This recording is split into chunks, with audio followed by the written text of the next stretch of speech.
Let's pack an order with me for my small business. So I got a new label design, so I'm just printing those out before I start filling my jars.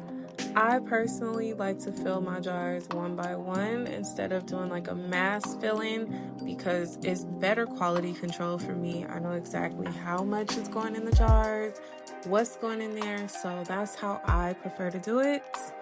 And now I'm just putting the name label on the jars, and I check off my jars and the colors one by one as I'm filling, so that way I know exactly what's going in the order.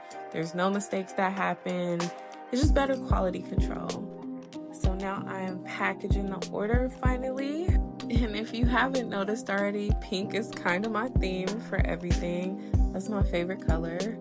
I love that color down. Like, if I could be pink, I probably would be pink.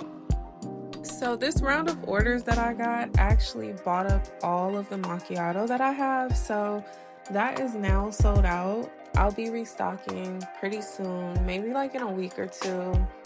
Don't quote me on that. But thank you guys so much for shopping with me and supporting my small business, because without you, I would be absolutely nowhere.